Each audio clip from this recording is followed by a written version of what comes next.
Trapping.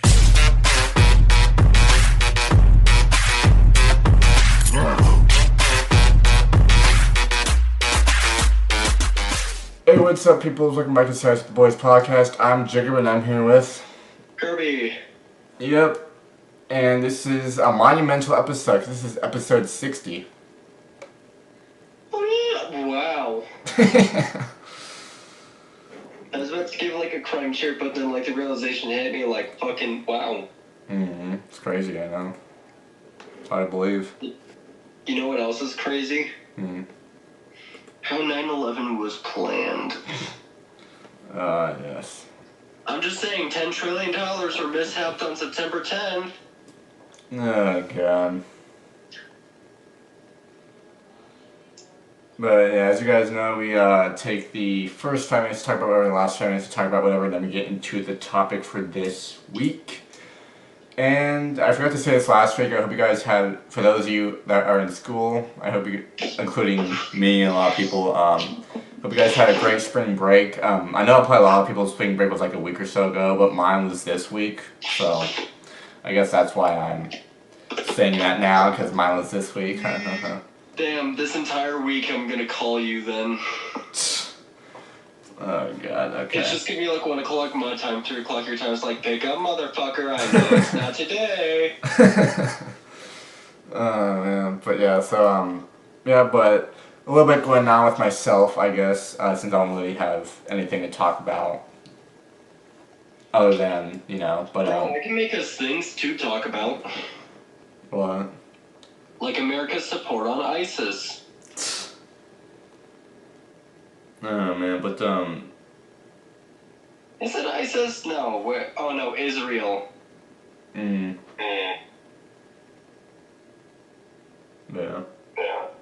Unless you're from motherfucking ISIS. Dude, I've been watching a lot of Vine recently. It's like, that shit's nostalgic to go back to. It is.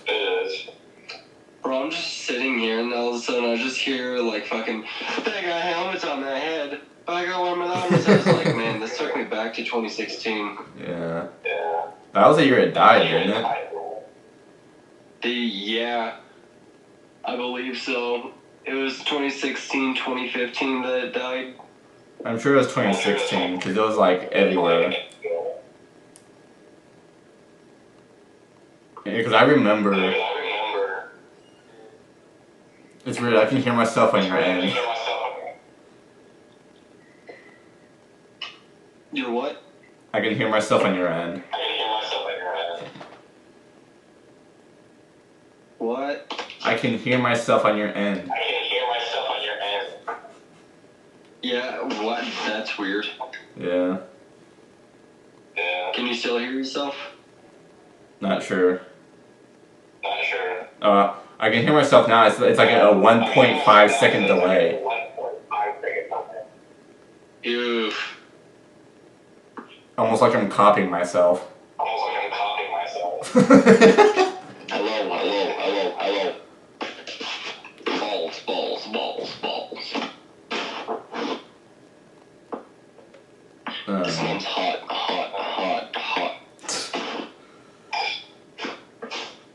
Yeah, because, Jesus. What are you laughing at? Because I can hear myself. Bro, I guess you're just that funny. I am not.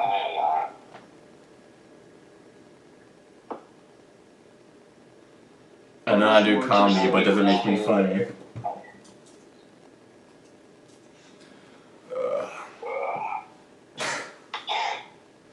This is gonna be fun. This is gonna be weird. No, I'm just saying it's me hearing myself the whole entire night.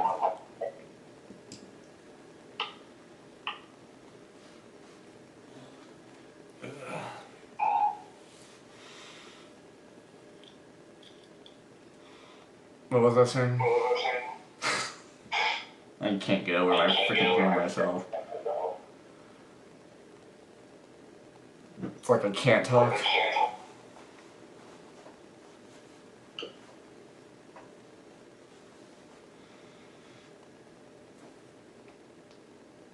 But I remember when Vine died, like right before it died.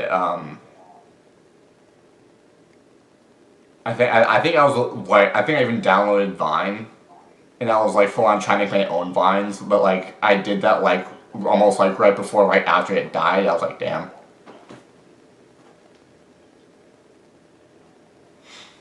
Let's see. I think my most memorable time with Vine was in like 2016 era. And just looking at all the fucking YouTube videos that would come out on it, because there's always one to watch no matter what. Because there's like 5,000 different Viners that got famous that you could look at. Yeah. Like King Batch videos.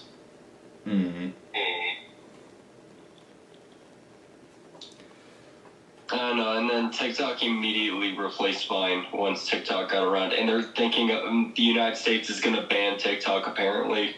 Jeez. Do you know why? It's basically because we all made fun of Biden for not saying the fucking balloon. Jeez. Yeah, where the whole entire Biden administration said like, okay, we're allowing this for Sleepy Joe. Yeah. Bro, I fucking hate Sleepy Joe. I think we all do at this point. Bro, at this point, like, I don't even care who's in office next as long as it's not the fucking orange. As long as it's not the orange or the sleeper from Dead by Daylight. Yeah. Dude, they could be playing a Minecraft series and Joe Biden easily just fucking falls asleep every fucking gameplay. The peaceful Minecraft music puts him right at sleep. Oh yeah, but oh shit, we're like way past the 5 minute mark. We're at like 7 minutes. Wow. But anyways, guys, so here's the topic for this week. Drum roll, please.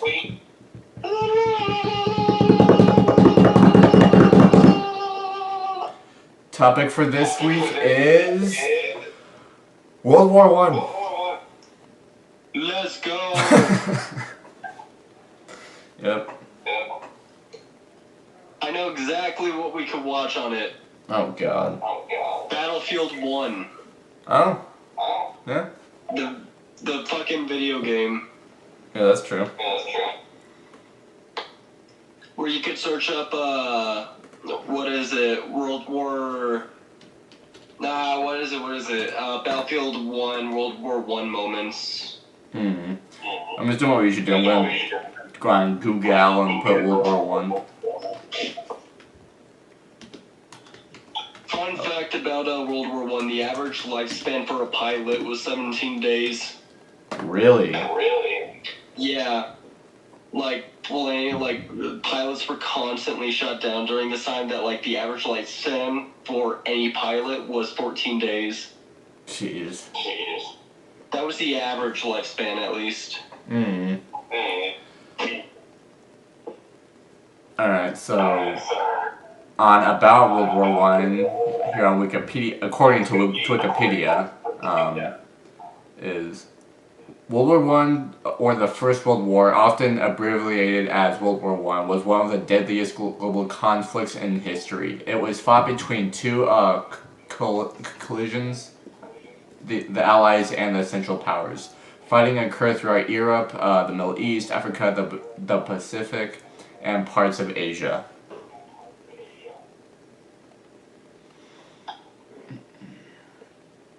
So yeah.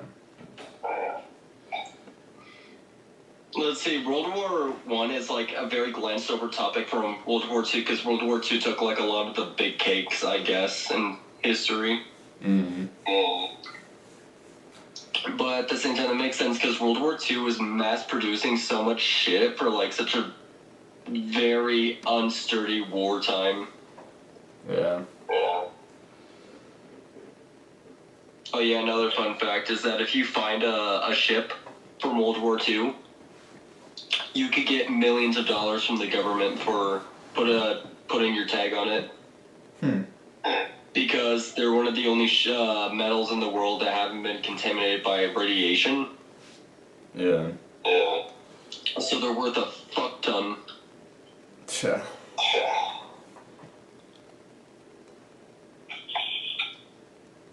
Alright, so going on, people also ask, we're gonna go over 5 questions, and the first one here is, Germany sought to break up the French-Russian alliance and was fully prepared to take the risk that this would bring about a major war. Some in the German elite welcomed the prospect of beginning an expansionist war of conquest. The response of Russia, France, and later Britain were reactive and defensive. And I'm having deja vu. I don't know if I even said the question, but the question was, why did Germany start World War I? I don't even think I said it. Had a brain for it there. I was about to say, that sounded a little... Yeah, I'm freaking out of it. When am I not? I'm also out of it. Like, I'm also kind of falling asleep as we're talking because it's been a long day for me. Yeah, I get that. Yeah, so I'm listening to you, but with, like, my eyes closed, with the lights on and my warm blanket on. Alright, so second one here, the question is, why did the U.S. enter World War I? Wilson cited Germany's violations of its pledge to suspend unrestricted submarine warfare in the North Atlantic and the Mediterranean, as well as its attempts to entice Mexico into an alliance against the United States as his reasons for declaring war.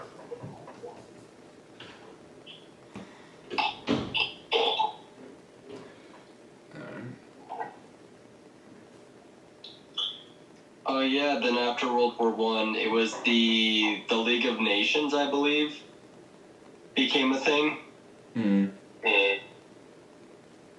Where at first I believe it was called the League of Nations, and now it's called the United Nations. Yeah. But it was called the League of Nations, and they invited America in, and then America finally joined after the events of World War I. And that's what made up, the Allied forces of World War II. Yeah. Alright, so moving on. Alright, so question number 3 is, who was World War I against? Over 30 nations declared war between 1914 and 1918. The majority joined on the side of the Allies, including Siberia, Russia, France, Britain, Italy, and the United States. They were opposed by Germany, Austria, Hungary, Bulgaria, and the Ottoman Empire, who together formed the Central Powers. Beautiful. And number 4 here, question number 4. What happened during World War I? World War I, which lasted from 1914 until 1918, introduced the world to the horrors of trench warfare and lethal new technologies such as poison gas and tanks. The result was some of the most horrific carnage the world had ever seen, with more than 16 million military personnel and civilians losing their lives.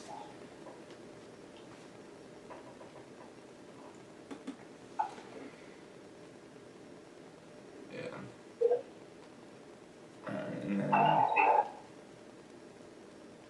last one here. Did Germany try to ally with Mexico? In January 1917, British cartographers deciphered a telegram from German Foreign Minister Arthur Zimmermann to the German Minister to Mexico, Heinrich von Erkrathart, Jesus Christ, I can't even say their names, offering United States territory to Mexico in return for joining the German cause.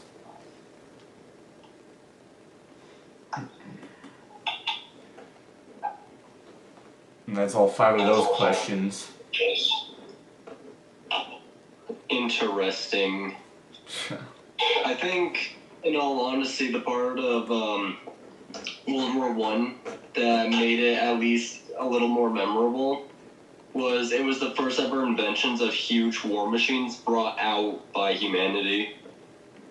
Yeah. Like, it was the first time that an attack plane had been kind of constructed for battle, and it was still made out of fucking paper. Yeah.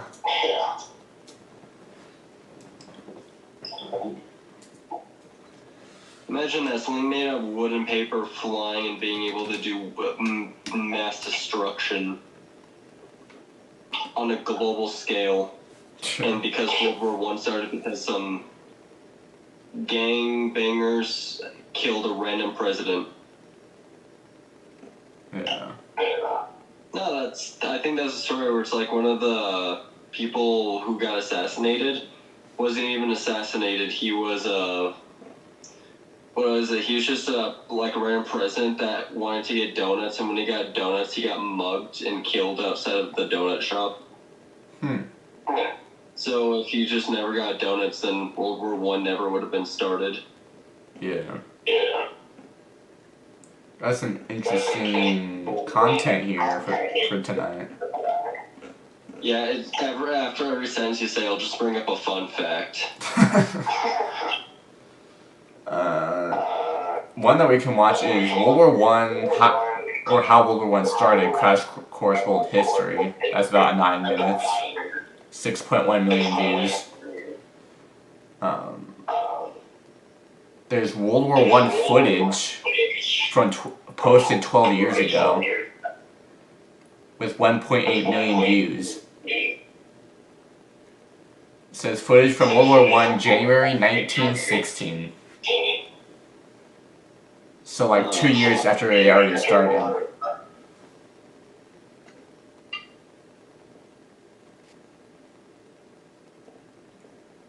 I think I also saw something where it said that more people died during the American Civil War than in World War One. Yeah.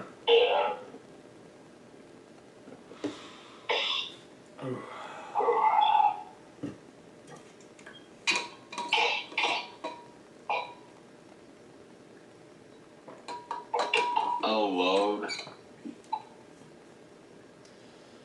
The bed comfy. The bed's comfy. It's sinking me in. Tonight I become Leo.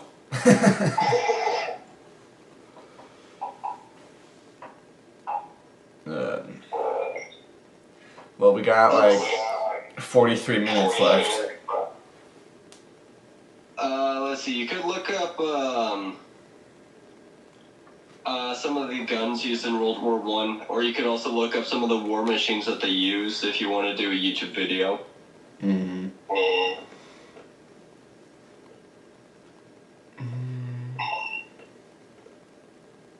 Ooh, you can also search up those stories that World War One veterans told to the camera. Oh yeah, true. That'd be a good one. Yeah, where it's like they talk about their trauma and the gruesome, horrifying things that we don't have to deal with. Yeah.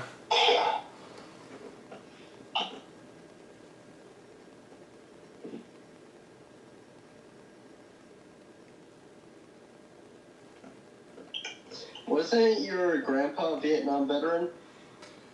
I don't know. I know he was in the military, but I don't know which part he served for.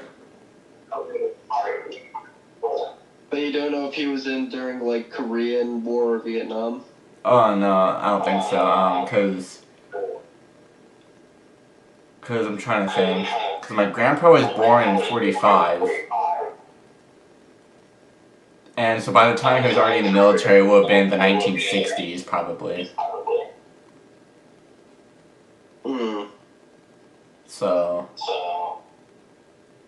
Oh yeah, if you want to know something that fucks with your mind, there's this one small group of men in the United States, but they have achieved this where they have fought in World War One, World War Two, Korean and Vietnam War.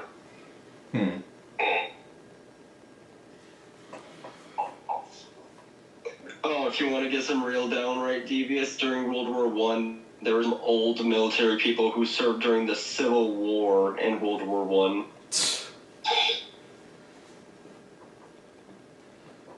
How was that to blow your fucking head off?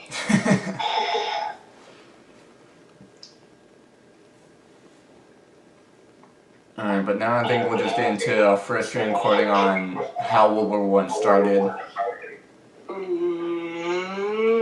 It's about as long as the screen recording, Hi, I'm John. Don't know why freaking subtitles are on. Because we're dumbasses.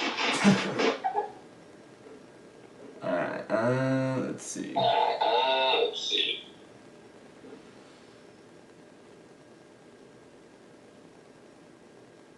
Not sure if I should put myself on mute for the video because I know the video is probably going to echo into your phone. It's going to make this freaking like sound rape shit.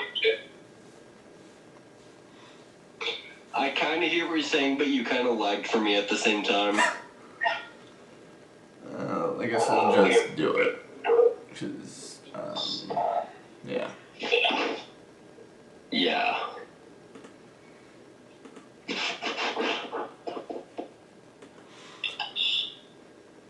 Alright, starting your screen recording. 3, 2, 1.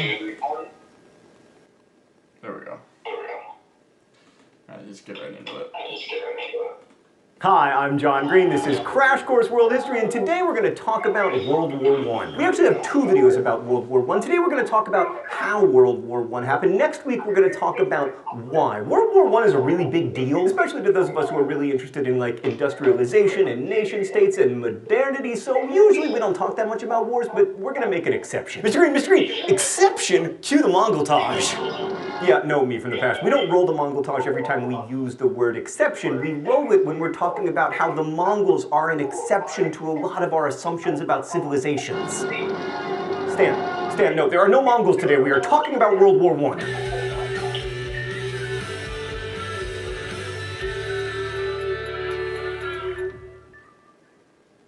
So I'm filming this in 2014, which means that the Great War started 100 years ago, and the World War I centenary is just so hot right now, I can't miss out on it. So most historians agree that the event that started World War I was the assassination of Austrian Archduke Franz Ferdinand on June 28, 1914. But beyond that, there's not a lot of agreement. Others say the war really started after Franz Ferdinand bid it, like when Germany declared war or when Russia mobilized. So looking at why a war or any historical event happened means looking for a cause and effect relationship. That implicitly assumes that if one particular event in a chain of events had gone differently, the historical outcome would also be different. This is why we have alternate history novels, right? Like, what would have happened in the American Civil War if the South had won the battle at Gettysburg? What would have happened if the Nazis had repulsed the D-Day invasion? In both cases, probably eventually the same outcome, but that's neither here nor there. The question we're looking at today is how, and that's a much more modest question because we can simply discuss a series of events, but it's still a complicated one. Because when you're talking about how, you're always picking from an uncountable number of things that happened. You know, a butterfly flaps its wings and that leads to a series of events, and then eventually across the world an archduke gets killed. So even when it comes to a relatively straightforward question like how, you'll never get to the bottom of all of it, but today we're going to discuss some of the how. So one way or another, all wars start with a breakdown in peaceful relations between the eventual belligerents, and World War I is no exception. Oh, for the love of agriculture, please stop it. Right, but World War I is a bit unusual in that we have a concrete event and a date to start our discussion. Sometimes we get lucky, historically, and there's an invasion that starts a war, like in the Korean conflict, or the firing on Fort Sumter in the American Civil War. But other times it's much more butterfly effecty, with events that might or might not lead to a war building upon each other until one side mobilizes or declares war, or there's a fight over who shot first. But here we have a specific assassination of a specific Archduke, Franz Ferdinand, in Sarajevo. Now, it wasn't a great day for Franz to visit Bosnia, since it was the anniversary of the Serbs' defeat at Kosovo-Polja in 1389, and also St. Vitus's Day, which was a celebration for Slavic nationalists, and a Bosnian Serb named Gavrilo Princip and his co-conspirators chose to celebrate Slavic nationalism by killing Franz Ferdinand. Now, they didn't choose Franz Ferdinand at random. He was the heir apparent of the Austro-Hungarian Empire. Franz Ferdinand wasn't particularly well liked, not by his uncle, who was the head of the Austro-Hungarian Empire, certainly not by Bosnian Austrian Serb nationalists, also not really by everyone else in Europe, except for the German Kaiser. But Franz Ferdinand was, in his way, kind of a moderate. Oh, it's time for the open letter? Oh, look, it's a collection of my favorite assassinated moderates. It's hard out there for a moderate. An open letter to moderates. Dear moderates. So one of the reasons that Franz Ferdinand's uncle didn't like him that much is that the emperor was really hardcore, whereas Franz Ferdinand, you know, he was kind of a moderate. He was like, you know, I'm an Austro-Hungarian through and through, but I see the Serbian argument. Really, Franz Ferdinand was the one leader in the empire who might have come up with a solution to the problems of Serbian expansion and Bosnian independence. And murdering moderates has a way of making other moderates, you know, more extreme. In short, moderates, your work may not be romantic, it may not appeal to the youth, but it is heroic and very dangerous. Best wishes, John Green. So even though Franz Ferdinand's uncle didn't particularly like him, as the Emperor of Austria-Hungary, he felt a certain responsibility to, you know, do something. Otherwise, the Serbian nationalists would feel like they could expand their territory at the expense of the empire. So despite what you often hear about World War I being pointless, this makes sense as a point, sort of. Now, it's a bit of schoolyard bully kind of diplomacy, but it does make a certain sense. If Serbia can get bigger than all of the other places, we'll think that they can have nations too. Soon enough, you don't have an empire. Now, there's still some debate about whether Princip and his fellow assassins acted alone or as part of a larger conspiracy organized by the Serbian government. But the Austrians certainly thought there was broader involvement, which is why the whole thing ended up becoming a war. So Princip was a member of the scary-sounding Black Hand, a group dedicated to creating a greater Serbia that would include Bosnia. And there's some evidence that the Serbian chief of military intelligence was in on the assassination plot, or at least knew about it. In fact, it's likely that the bombs and pistols the assassins used were supplied by a Serbian army officer, but this is still pretty controversial, so much so that people are currently fighting about it in comments. So almost a month after the assassination, on July 23rd, Austria issued an ultimatum to Serbia. And Austria intentionally made the demands so harsh that the Serbs would inevitably have to reject them, and ergo war, but that doesn't explain the month-long delay. What happened in that month? Well, Austria's foreign minister, Berchtold, was afraid that if they attacked Serbia, Russia would then attack Austria-Hungary, so the Austrians spent that month talking to their ally Germany to make sure the Germans would have Austria's back. The Austro-Hungarians got assurance on July 5th or July 6th in the form of what has been called the blank check, a promise from Germany that they would help Austria if Russia mobilized. And it was clear that the Germans expected the Austrians to move quickly in response to the assassination, not like wait for another 20 days. So usually I don't care about dates, but at this point the timing becomes pretty important. Let's go to the thought bubble. So when the Serbs received the Austrian ultimatum, Russia declared itself to be in a period preparatory to war, which sounds a lot like mobilization, but technically it wasn't, which Russia's foreign minister emphasized to the Germans. The Tsar approved the measure on July 25th, and it went into effect on July 26th. The Serbs rejected Austria's ultimatum on July 25th, but they made their rejection sound like a capitulation, so the Germans thought that war had been averted, and they were kind of surprised then on July 28th when Austria suddenly declared war on Serbia, even though the Austrian army wasn't actually ready to start fighting. Then, on July 30th, Russia exited its period preparatory to war and actually officially mobilized. Germany warned the Russians to stand down, but 2 days later, on August 1st, France mobilized its armed forces in support of Russia, and that same day, Germany mobilized and declared war on Russia. So if you're keeping score at home, and good historians always do, Austria and Germany were the first to declare war on July 28th and August 1st, respectively, but Russia, with its pre-mobilization mobilization, was actually ready to begin fighting before Serbia rejected Austria's ultimatum. Anyway, then Germany declared war on France on August 3rd, marched through Belgium to invade, hoping to quickly knock out the French and focus on Russia. Sorry, France, but,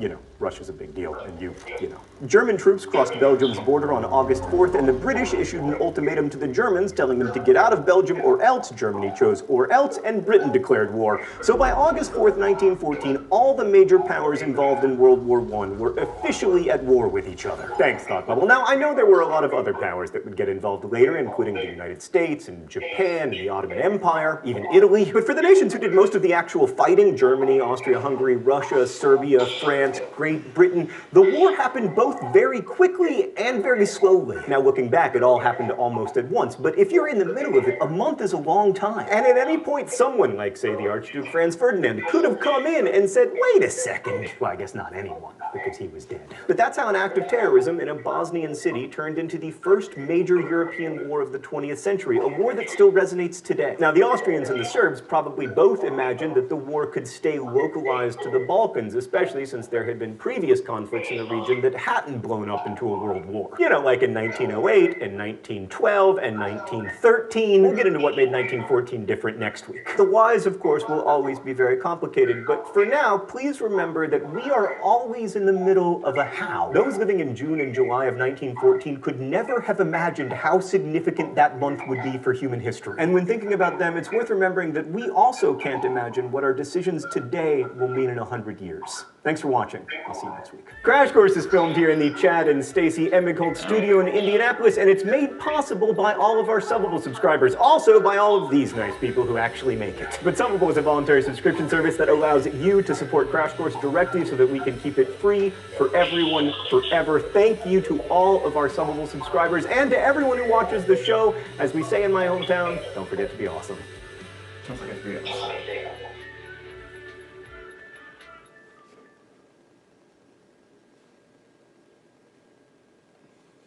And that's it.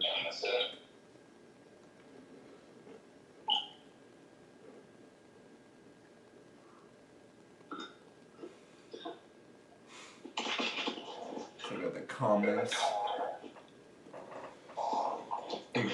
You guys would be legends if you made a Quizlet for each video. I love how Switzerland was surrounded by the war, but never fought in World War I or World War II. No exam, no school, no assignment, just a guy who is interested on war.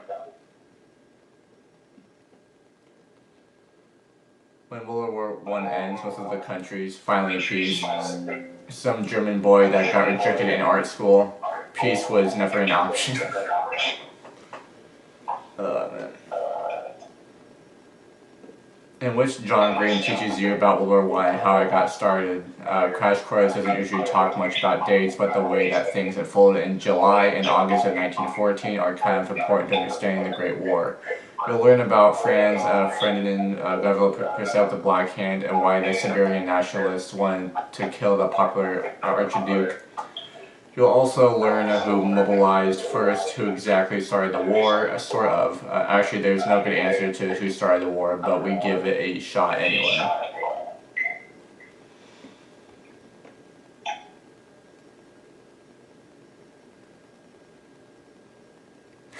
Get ready for World War III, gotta know the prequels, you know?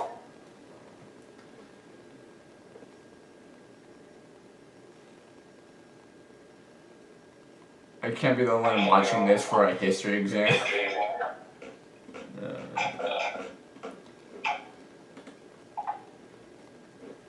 So we're about at halftime. So yeah.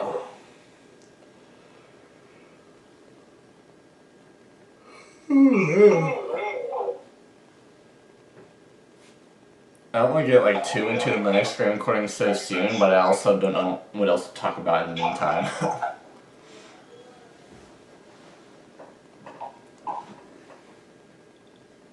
Okay.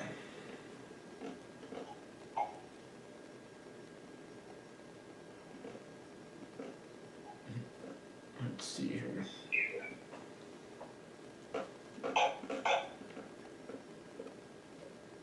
Let's do the World War I footage. Interested in that.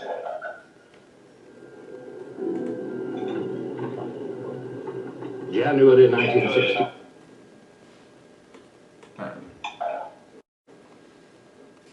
guess we'll get right into the screen recording because we're about at half over, but.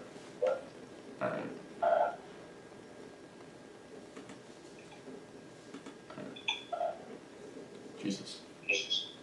Computer's having a stroke. Starting your screen recording. 3, 2, 1. There we go.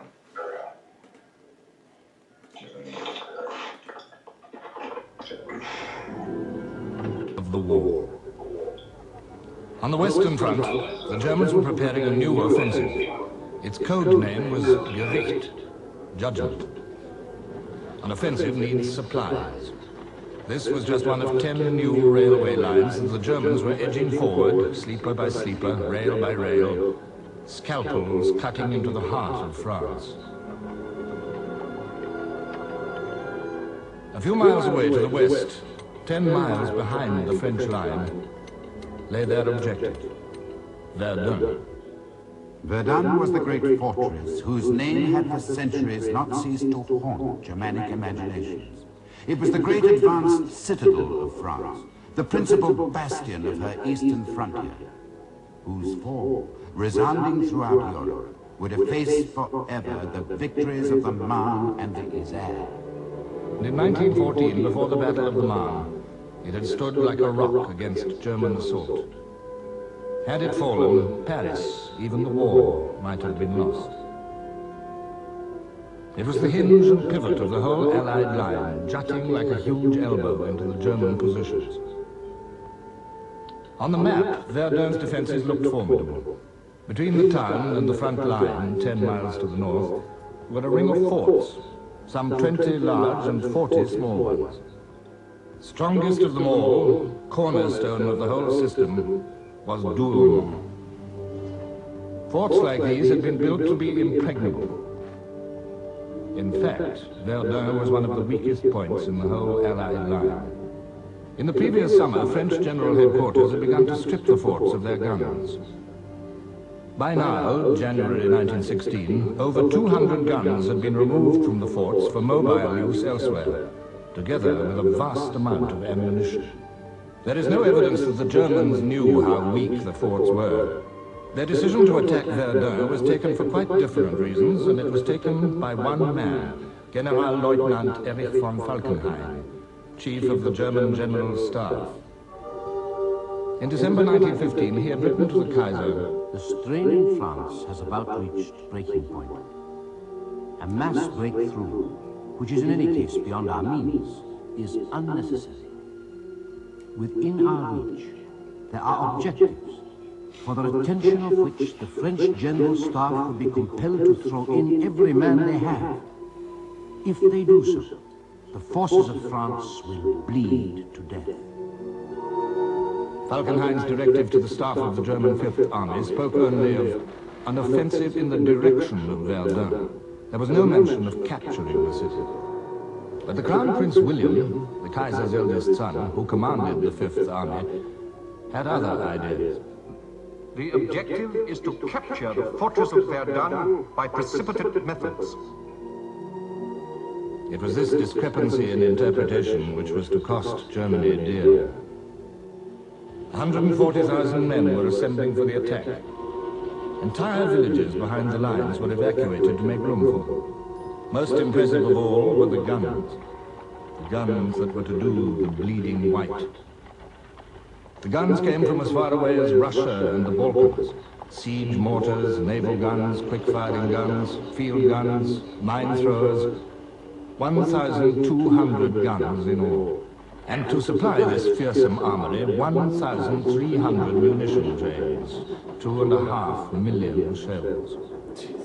With the greatest secrecy, the build-up continued through the damp days of January. On the other side of the lines, alarm at the state of Verdun's defenses had at last penetrated to General Headquarters at Chantilly. And the French Minister of War, General Gallieni, wrote to the Commander-in-Chief, Reports have come to me indicating that in the Verdun region, the line of trenches appears not to have been completed. Should the enemy break through, not only would your responsibility be involved, but also that of the entire government. Joffre replied, Nothing justifies the fears which you express in your dispatch. German planes patrolled the forward area in strength, waiting to pounce on any French reconnaissance planes. They had complete air superiority. They had assembled the greatest concentration of air power ever employed in war so far. 168 planes at Verdun, and a large number of observation balloons. Even Joffre became apprehensive. Our minister to Denmark telegraphed that a German offensive was being talked about. This was immediately confirmed by news from Switzerland of the concentration of 400,000 men in the region of Verdun. A regiment of engineers was immediately sent to Verdun to strengthen the defenses on the east bank. Time was running out.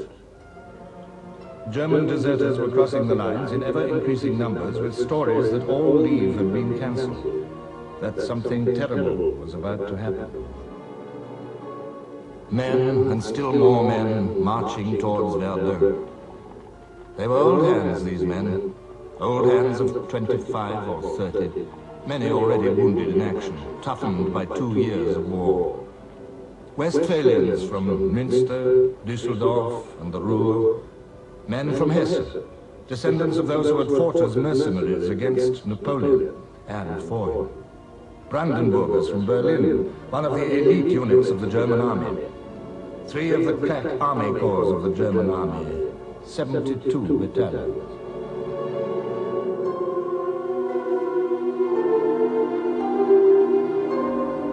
Their wait was a fearful one. On February the 11th, the day before the attack, Verdun's treacherous climate came to the aid of the French. The attack was postponed. It gave the French a little time to improve their defenses, to settle in 2 new divisions that had just arrived. These men, like the Germans, were veterans, young men grown old before their time. Poilus, the French public called them, the hairy ones. It was a nickname they disliked. Few of them fought any longer for such noble aims as the recovery of Alsace and Lorraine. They fought for the remaining land of France. And so they waited.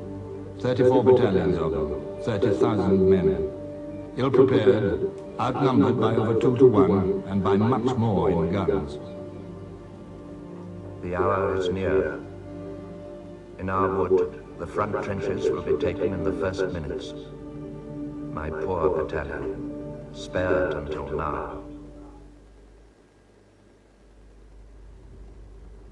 The dawn, February the 21st. 20 miles behind the German lines, a Krupp's 15-inch naval gun raised its barrel from its camouflage netting.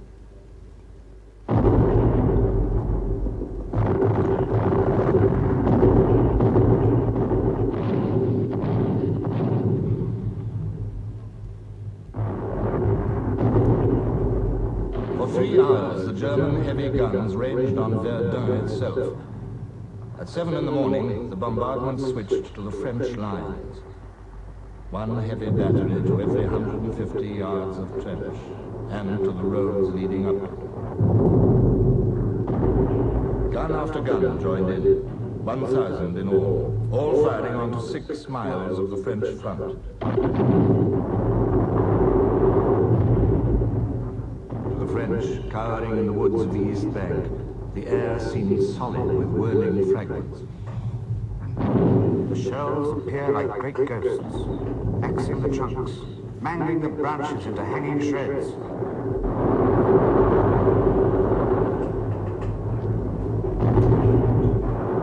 The crude iron of the shells shattered into huge ragged chunks that sometimes 2 men would be unable to lift. Men were squashed, cut in 2, or divided from top to bottom, blown into showers, bellies turned inside out and scattered anyhow, skulls forced bodily into the chest, as if by a blow with a club. Here and there in the front line were a few men who by chance escaped. In all our minds we had the same thought, that everyone to right and left had been killed. A German airman reported, It's done. We can pass. There's nothing living anymore. a young Hessian scribbled a last note to his mother. There's going to be a battle here, the likes of which the world has never seen.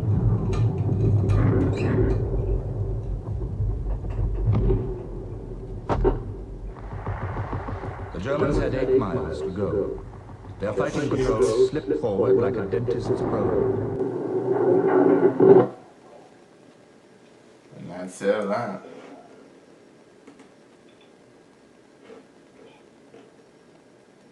That was interesting. My father said that he was too young for World War One and too old for World War II. Lucky guy.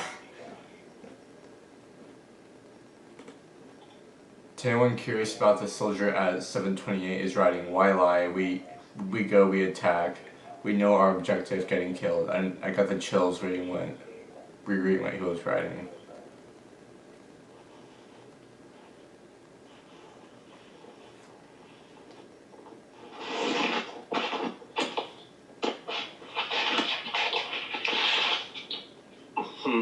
Let's see, what's something else that we could show?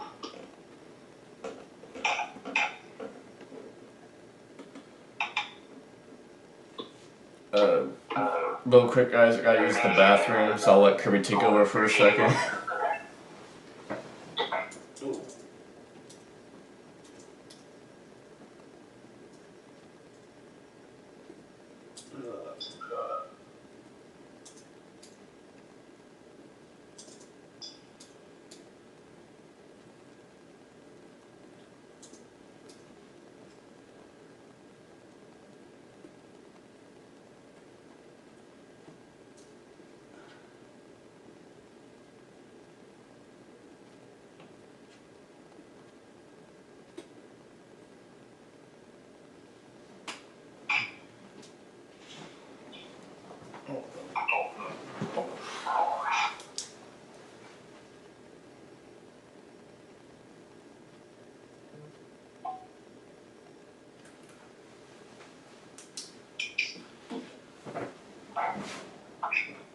Alright guys, I'll be right back when I use the bathroom real quick. I'll have Kirby take over. So yeah, it'll only take like a minute. Be right back. Yeah. Oh.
I'm back.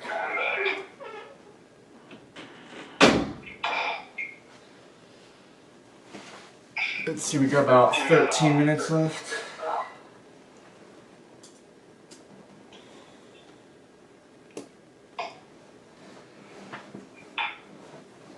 Let's see. Guess I'll try to look up one more thing.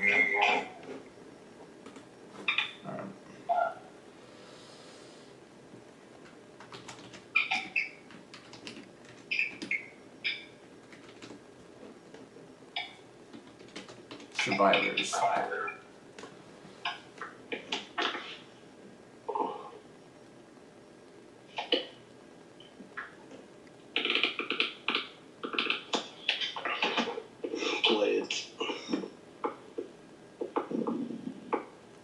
Alright, 93-year-old Irish soldier describes World War One footage from 1988. Do it. So.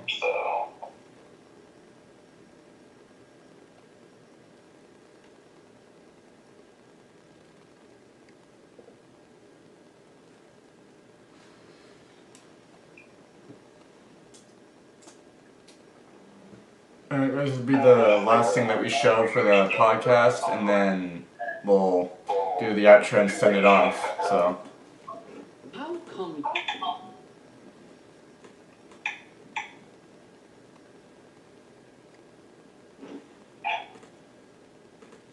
Alright. Just start one last screen recording. 3, 2, 1. Alright, I'm going.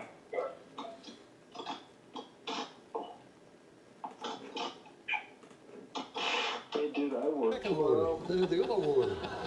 and I'm getting tired, so I have to let it go. 10, 12 feet. Alright, that's good. Braylen, want to say Does you have anything to the people before you go? And then the steps for going Thank up you and for going at the having me top. on, especially for And this tell me about topic. I'm going over sorry, the no, top. I've I'm been told quiet, but I'm that the cooking men up something shouted for when you you were going guys. over the top. You shouted because There you go. I'm going to tell you something, Gary. See, I man, never thank went you for over the having me top when I again. was scared. Yeah, thanks, I was man. scared stiff.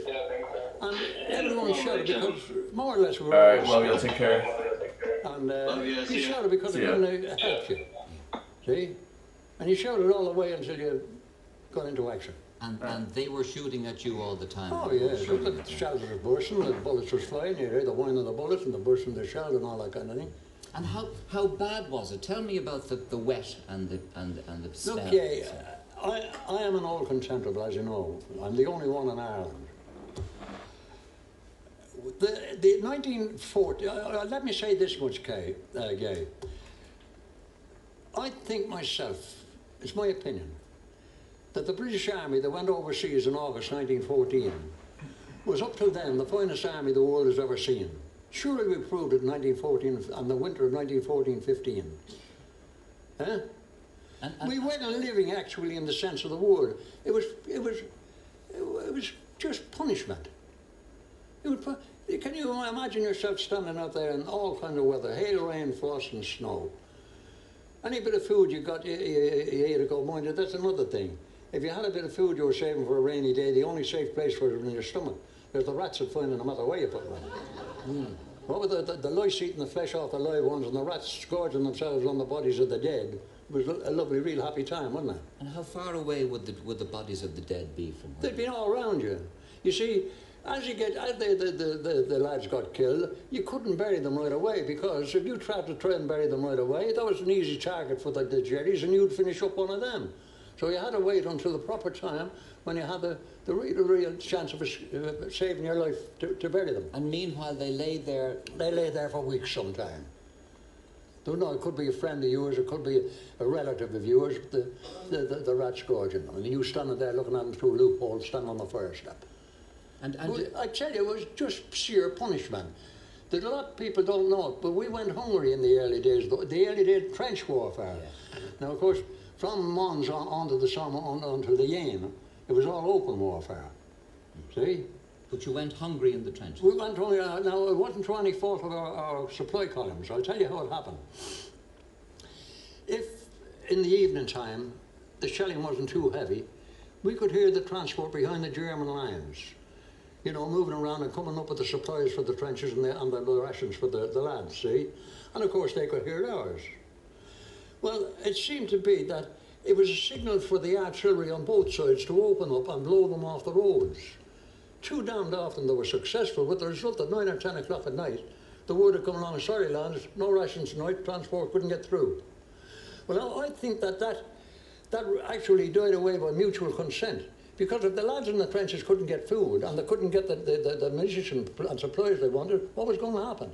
And it gradually died out. And after that, supplies were pretty regular. So you didn't shell their supply trains and they didn't shell yours? No, it died out. Because what were you going to do with the men in the trenches if they couldn't get food or couldn't get the equipment? Yes. And did the rats attack you in the trenches where you were? That was one thing, Gay, you come to mention that we had to be very careful of. Not to leave any wounded out. Get the wounded in, get them in somewhere where they could be, because the rats have been known to attack helpless wounded. They could be alive, but the rats would attack them.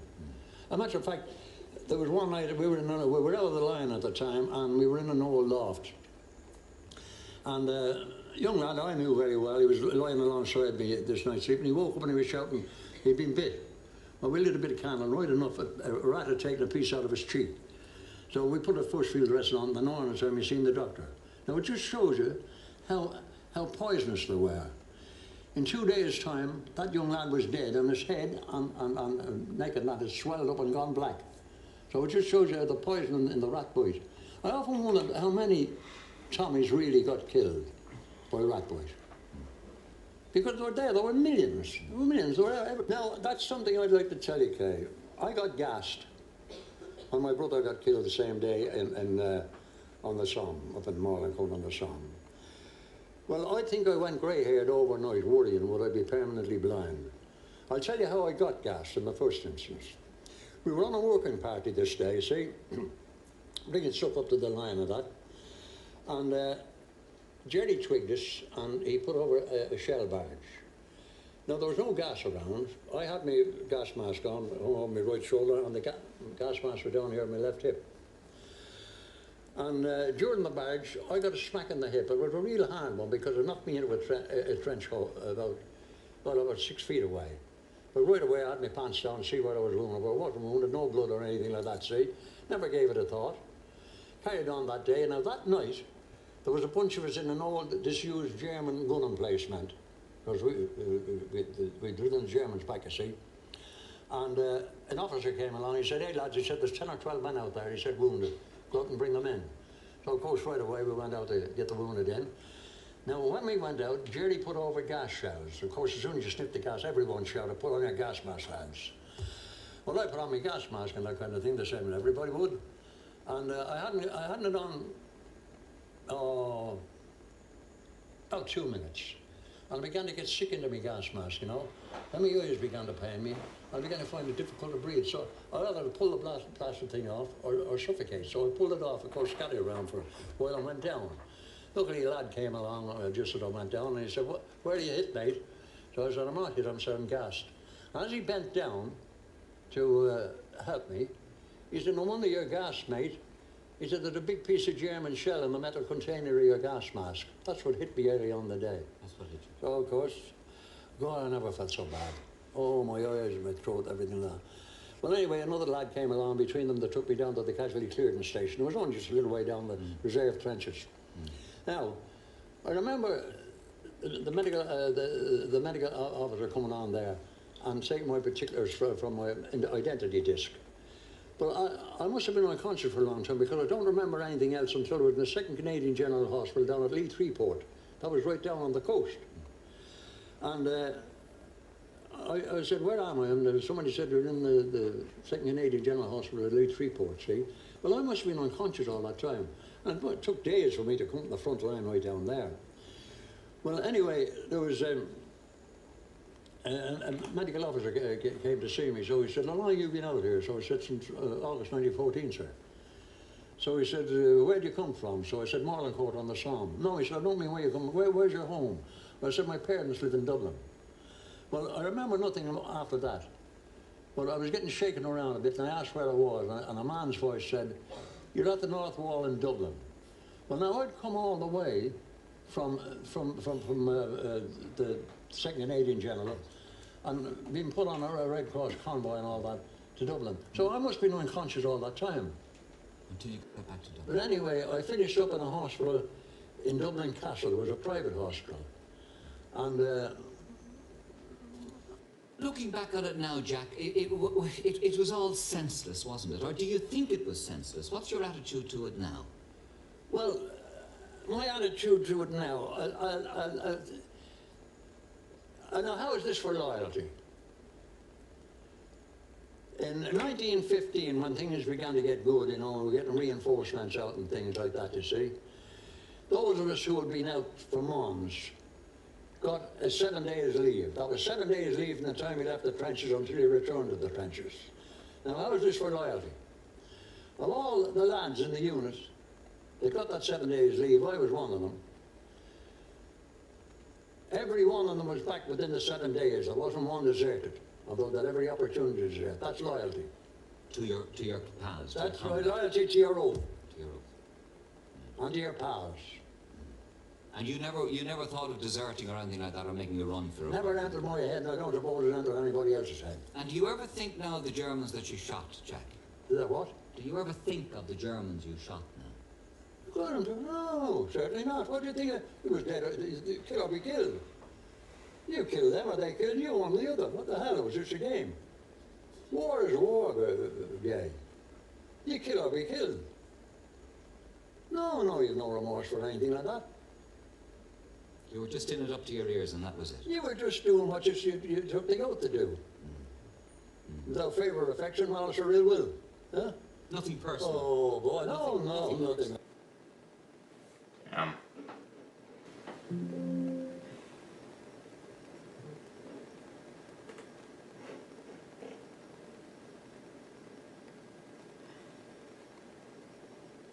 See, Doubleliner Jack Campbell, Ireland's last old Compton Nepal, served in the Great War with 4 of his older brothers. He was gassed during the course of the war. He died in Leo Parkinson Hospital on the 18th of November 1992, aged 97. Damn. So that's, yeah, he lived a long life. He was 93 in this interview, and it's incredible how mentally alert and clear yet he is. Yeah, I was thinking about that too. Has anyone noticed how vivid and detailed this guy's memory is as he recalls things that happened 74 years prior? It all must have been literally burned onto his brain.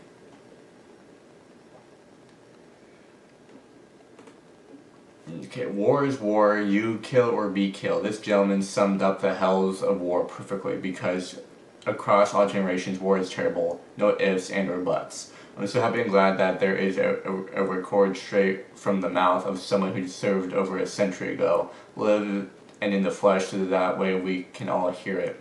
So many of his buddies didn't survive, and this gentleman does a great service in honoring their memories by sharing his story. He was living proof of the experiences, so many experiences during World War I. Written and recorded records of things like this are so important, for it's videos like this that keeps not only this man's legacy alive, but to keep alive actual testimony and witness from someone who served his country and lived to tell the tale. May this gentleman, as well as all those who served in both world wars, rest in heavenly peace.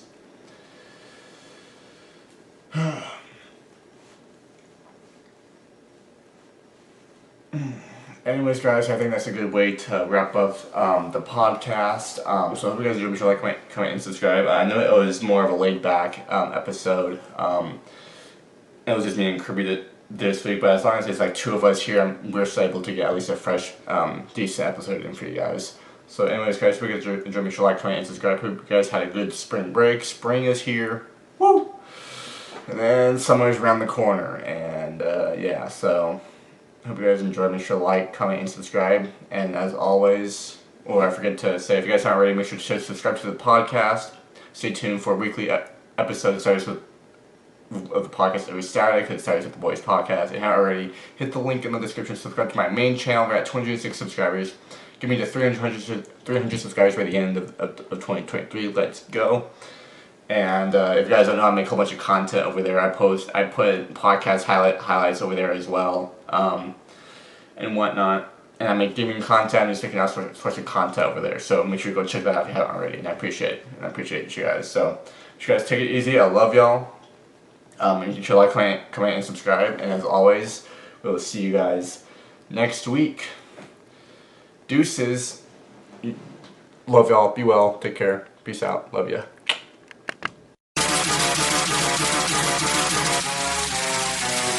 Trapping.